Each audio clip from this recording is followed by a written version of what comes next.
Assalamualaikum warahmatullahi wabarakatuh.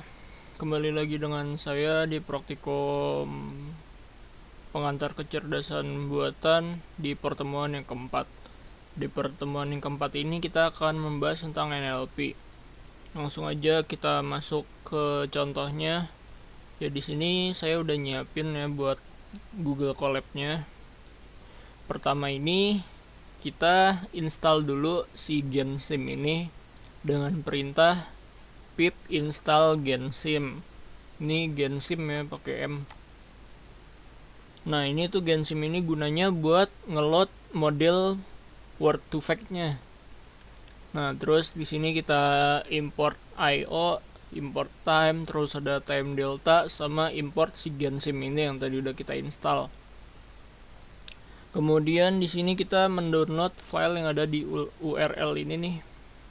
Ini kita download pakai perintah widget, terus masukin URL-nya. Nah ini jangan sampai typo ya belakangnya. Kalau udah dijalanin, dia bakal ngedownload si filenya ini.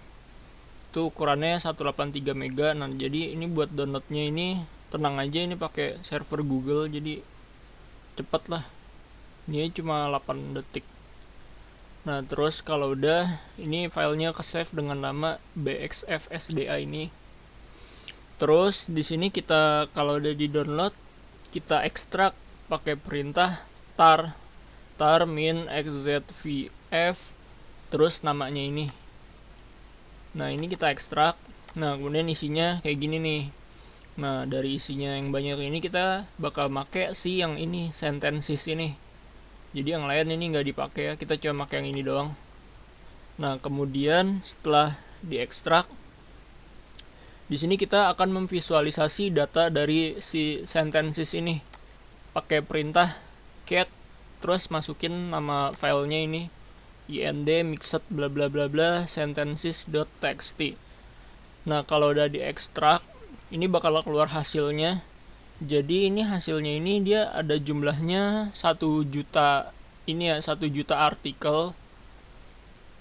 Jadi ini kata-kata kayak gini nih ada di dalam sini. Ini jumlahnya 1 juta.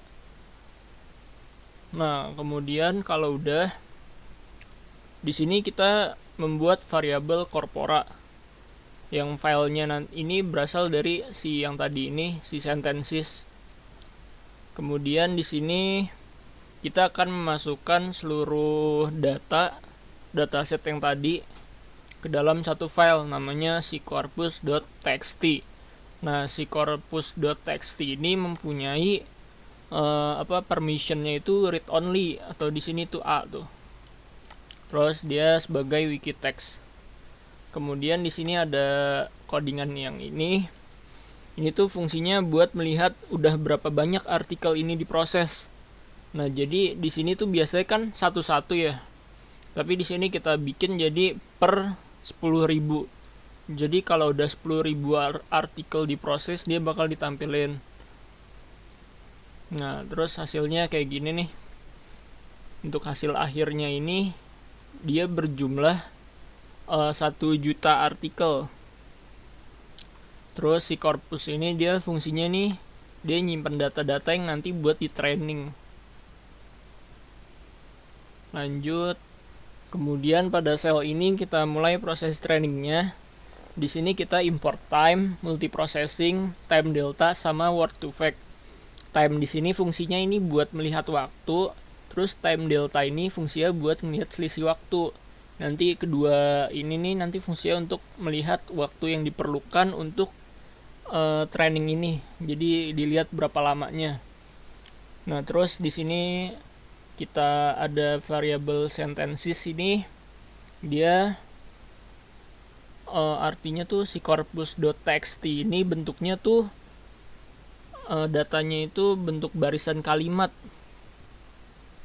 si corpusnya ini.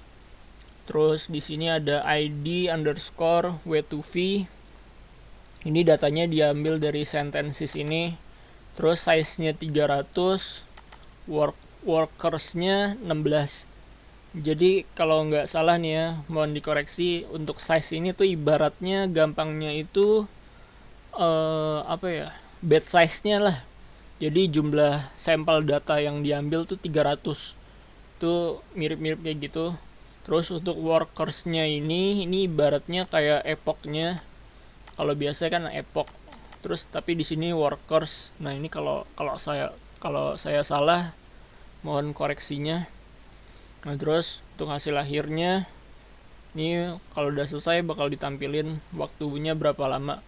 Nah, untuk hasil yang ini sama yang ini tuh pas di running tuh lumayan lama ya. Jadi nanti ditunggu aja, mohon bersabar. Terus di sini kita bakal nguji nih id underscore w2v dot wv dot similarity. Jadi di sini nih kita menguji kemiripan dari vektor 1 sama 2. Jadi di sini kita punya pria sama wanita nih. Nah, ini kita uji seberapa mirip. Ternyata hasilnya 0,83 sekian. Nah, kita coba yang lain ya. Sekarang di sini pria sama kucing. Nah, ini untuk kemiripannya antara pria sama kucing tuh 0,31, kecil ya. Nah, terus kemudian di sini ada most similar. Di sini tuh akan menampilkan kata apa yang berhubungan dekat dengan si kata ini. Kan di sini kita masukin mobil nih. Yang berhubungan dekat dengan mobil tuh ada sedan, motor, dan seterusnya. Nah, coba kita ganti ya.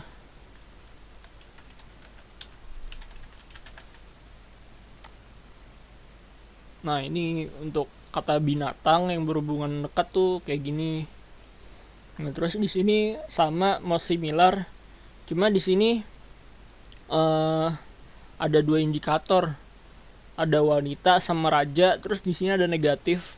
Maksudnya negatif di sini jadi antara wanita sama raja nih kata pria nih nggak dipakai.